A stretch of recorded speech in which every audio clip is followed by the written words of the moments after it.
Hello दोस्तों, आप देख रहे हैं knowledge with fun mode channel. और हम आपको आज से class 11 chapter 10 cell cycle and cell division का माइंड मैप दे रहे हैं, जिसमें आपको पूरे अच्छे से नोट्स मिल जाएंगे और कुछ भी डॉट्स होगा वो क्लियर हो जाएगा।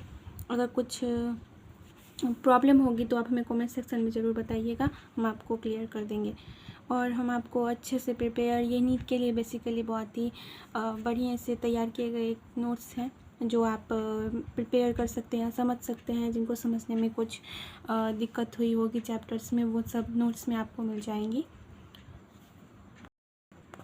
ये नीट के लिए बहुत ही स्कोरिंग चैप्टर्स होते हैं और इसमें से 3 से 4 क्वेश्चन पूछ लिए जाते हैं बेसिकली नीट्स में। और ये पूरे एनसीईआरटी को कवर किया गया है। तो आप अगर बोर्ड्स का प्रिपरेशन कर रहे हैं या फिर एनसीईआरटी पढ़ना चाहते हैं तो आप मतलब हमारा देख सकते हैं और समझ सकते हैं। चलिए तो हम शुरू करते हैं cell cycle and cell division chapter 10 का mind map. Cell cycle and cell division. Cell cycle जो होता है वो sequence by which cell duplicates is genome synthesis other constituent of cell divides into 2। Cell cycle को divide किया जाता है 2 parts में। डिवाइड इसको 2 में किया जाता है, ह्यूमन सेल एंड ईस्ट हो जाता है। ह्यूमन सेल जो होता है वो डिवाइड होता है 1 in 24 आवर्स एंड ईस्ट में जो हो जाता है वो डिवाइड होता है एवरी 90 मिनट्स पे। तो आप यहाँ पे भी देख सकते हैं एनसीईआरटी में कि यहाँ दिया हुआ है 24 hour average duration of cell cycle in human. तो यहाँ पे भी वही दिया हुआ है। तो हम आपको ये भी कवर करवाते चले जाएंगे कि हमारे नोट्स में जो लिखा हुआ है वो हम आपको एनसीईआरटी से भी मैच करवाएंगे, क्योंकि दोनों में आपको अगर हम दिखाएंगे तभी आप अच्छे से समझ पाएंगे कि किधर क्या लिखा हुआ है। तो ये जो होता है 24 आवर में एक बार ही डिवाइड होता है और ये इसका ये हो जाता है कि मतलब ये हर एक 90 मिनट पे बार बार डिवाइड होते जाते हैं। अभी हम आपको सेल साइकिल, ये था सेल साइकिल जो डिवाइड हुए हैं 2 पार्ट्स में, और ये सेल साइकिल का 2 पार्ट है। ये इंटरफेस है और ये एम फेज़ है। इंटरफेस जो होता है वो फेज़ बिटवीन 2 एम फेज़ हो जाता है। 2 एम फेज़ के बीच के फेज़ को हम इंटरफेस बोलते हैं। ये 95% टाइम लेता है। तो आप ये ध्यान रखिएगा कि ये ईस्ट जो है ये डिवाइड होता है 90 मिनट्स में, और ये इंटरफेस जो होते हैं वो 95% टाइम लेते हैं इंटरफेस में। तो ये बहुत ही थोड़ा सा वो हो जाता है कि थोड़ा माइंड डाइवर्ट करने वाला हो जाता है। तो इसको ज़्यादा अच्छे से ध्यान देना होगा कि ये जो होता है ईस्ट में 90 मिनट में प्रिपेयर होता है एवरी 90 मिनट्स में, एंड ये 95% टाइम ले लेता है।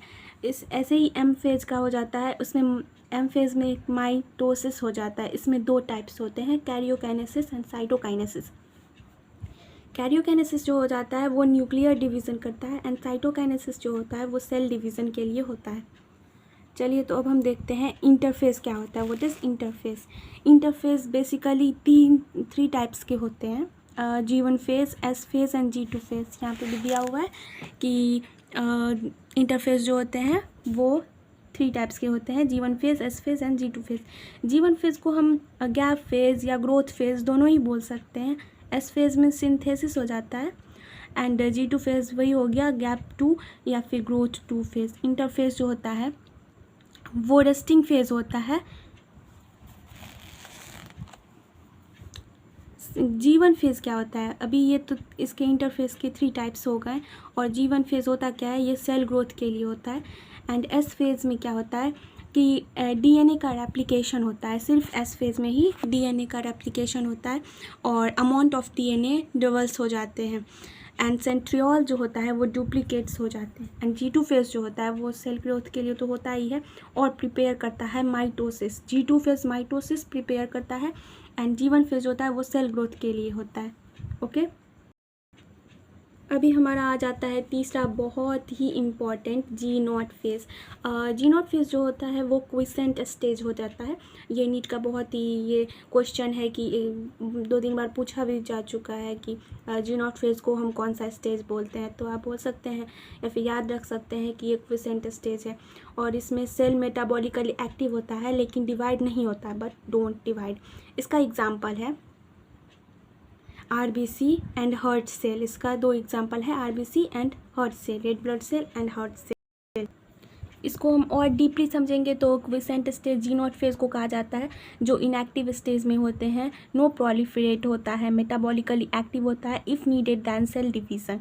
जब ये सेल का डिवीज़न करते हैं तो आप यहाँ पे भी देख सकते हैं, इसका एग्जांपल दिया हुआ है, heart cell and quiescent stage को जी नॉट फेज बोला जाता है। एंड इसमें इसका example, for example, male honey bee against this the plant can show mitotic division in both haploid and diploid cell. मतलब कि ये मेल हनी बी जो होते हैं वो प्लांट के अगेंस्ट माइटोटिक डिवीज़न करते हैं, बोथ हैप्लॉइड और डिप्लॉइड दोनों सेल्स के लिए। यही हमारा जी नॉट फेज हो गया, जो quiescent stage cell growth is metabolically active but don't divide, example RBC and heart cell. इसको आप ज़रूर याद रखिएगा, ये बहुत ही इम्पॉर्टेंट पॉइंट है। हमारा ये माइंड मैप जो है वो 3 से 4 पेज का है और इसमें पूरा एनसीईआरटी कवर किया गया है। आप देख सकते हैं कि ये यहाँ तक है।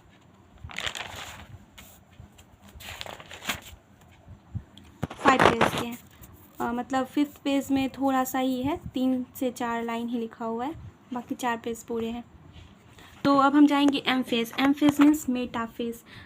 ये भी बहुत इम्पॉर्टेंट है नीट के लिए बेसिकली। तो एम फेज को हम मेटाफेज भी बोलते हैं। ये माइटोसिस और मियोसिस दोनों ही मतलब डिवीज़न करता है। ओके, तो ये याद रखना है कि एम फेज में 2 डिवीज़न होते हैं, माइटोसिस एंड मियोसिस। पहला जो हम देखेंगे वो है माइटोसिस।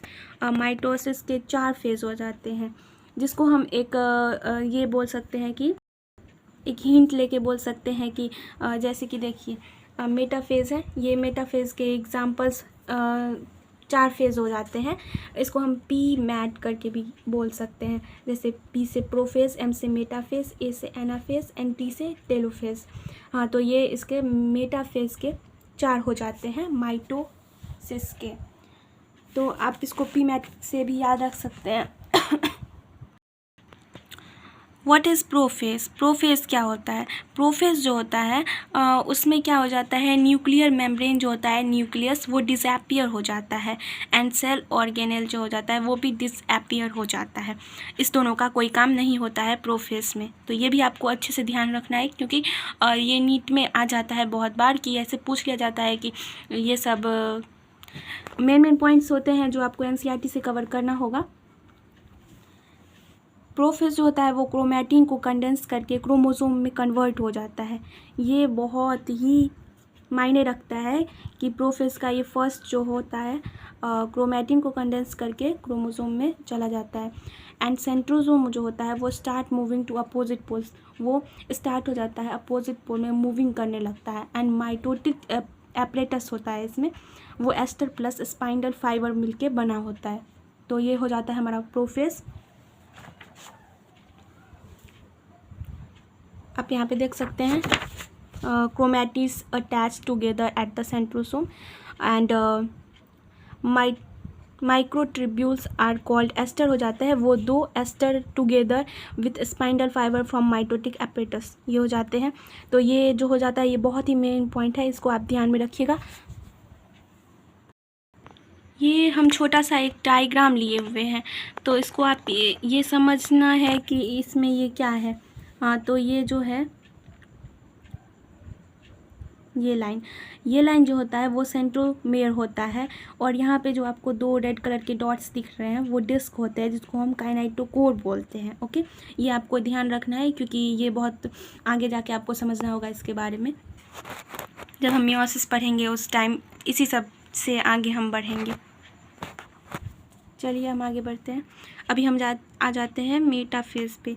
तो मेटाफेज में हमने कुछ डायग्राम्स लिए हुए हैं, वैसे तो एनसीईआरटी में भी दे रखी है, पर हमने अपना खुद बना रखा है, तो आप ये भी देख सकते हैं। इसमें ये जो हो जाता है ये लाइन, इसको हम स्पाइंडल फाइबर बोलते हैं। ओके, एंड ये जो हो जाता है ये हमारा सेंट्रोसोम हो जाता है, एंड ये इसमें से तीनों अटैच हो जाते हैं, तीनों एक दूसरे को ऐसे खींचते हुए ये मेटाफेज प्लेट है। ओके, ये मेटाफेज प्लेट होते हैं।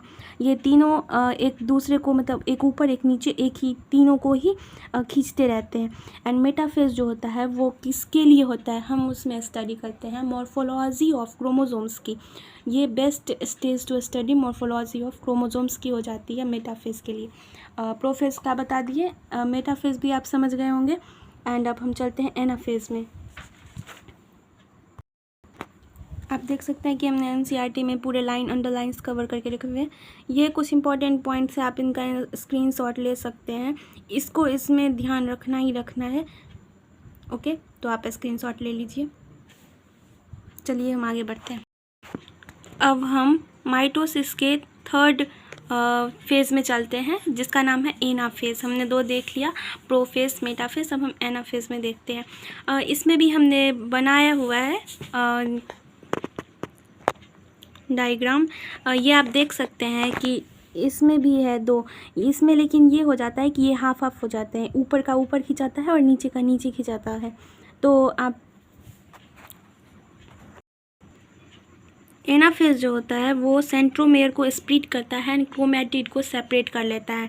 एंड क्रोमैटिड्स जो होता है वो अपोजिट पोल्स पे मूव करते हैं। बस एनाफेज में इतना ही है। अब हम लास्ट टीलोफेज पे चलते हैं। टीलोफेज में क्या होता है कि क्रोमोसोम जो होता है वो क्लस्टर एट अपोजिट इंड्स मतलब छोर पे जो होते हैं वो अपोजिट साइड में क्रोमोसोम्स रहते हैं। ओके, तो क्लस्टर मीन्स गुच्छा होता है। देखिए हमने यहाँ पे लिख भी दी है, तो आप देख सकते हैं।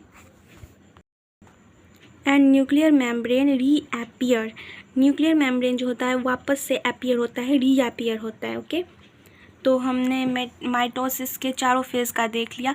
जो भी ध्यान रखना है माइटोसिस का यहीं पे रखना है। ओके, मियोसिस अब स्टार्ट होने वाला है। तो हम माइटोसिस का चारों फेज़ देख लिए।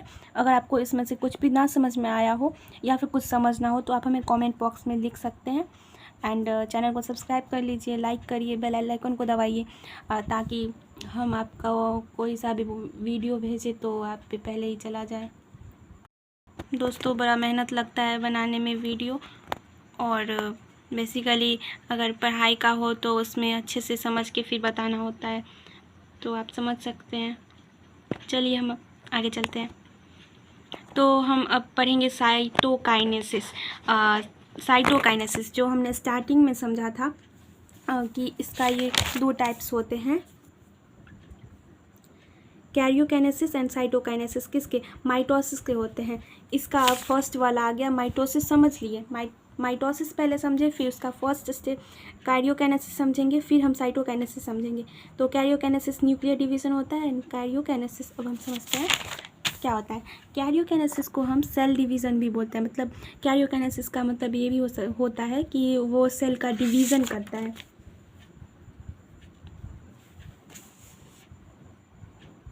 इसमें दो टाइप्स होते हैं, furrow formation and cell plate formation. Furrow formation क्या होता है? और फ्यूरो फॉर्मेशन जैसे कि ये एक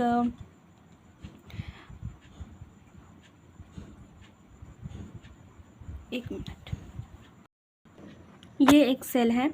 ये आगे जाके ऐसे जो ये खांच बना होता है उसको हम फ्यूरो बोलते हैं। ओके, ये खांच होता है, इसको हम फ्यूरो बोलते हैं। ये आगे जाके दो में डिवाइड हो जाते हैं। तो देखिए हमने यहाँ पे हिंदी में भी लिख दिया है, डिवाइड हो जाता है ये आगे जाके। तो इसका यही होता है, और ये सीन मतलब दिखाई देते हैं एनिमल सेल्स में।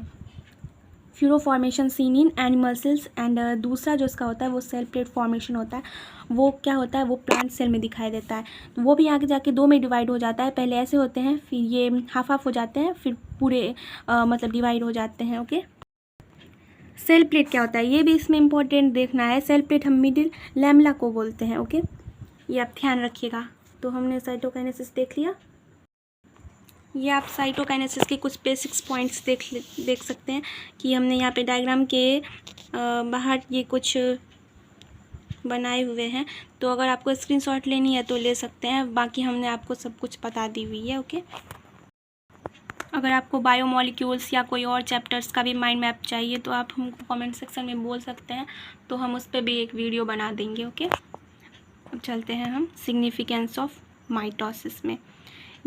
ये सिग्निफिकेंस ऑफ माइटोसिस जो होता है वो रिपेयर करता है ग्रोथ को, टिश्यू मतलब रिपेयर करता है टिश्यू को ग्रोथ होने में, ओके। एंड रीस्टोर करता है न्यूक्लियोसाइटोप्लाज्मिक रेशियो। ये बहुत ही ध्यान देने वाली बात है कि ये हमें याद नहीं रहता है, लेकिन हमको इसको याद रखना ज़रूरी है क्योंकि ये बहुत बार नीट में पूछा जा चुका है, ओके। और इसका मेन सिग्निफिकेंस ऑफ माइटोसिस का यही है कि ये रीस्टोर क्या करता है, ये रीस्टोर करता है न्यूक्लियोसाइटोप्लाज्मिक रेशियो। अब इसका सेंसाइटी हम देखते हैं। इसमें मल्टी न्यूक्लिएटेड कंडीशन होते हैं एंड कैरियोकाइनेसिस इसमें होता है एंड साइटोकाइनेसिस इसमें नहीं होता है। इसका एग्जाम्पल होता है liquid endosperm of coconut.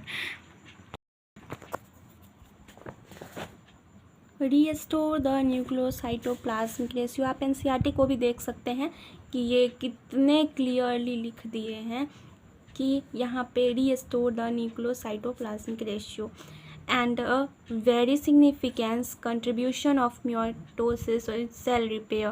The cell of the upper layer of the epidermis, cell of the lining of the gut and blood cells are being continuously replaced mitotic divisions in the meristematic tissue, the apical and the lateral cambium, result in a continuous growth of plant throughout their life. हमने mitosis देख लिया है, अभी हम meiosis पढ़ने चलते हैं। Meiosis बहुत ही ज़्यादा इसमें से क्वेश्चंस आते हैं नीट में।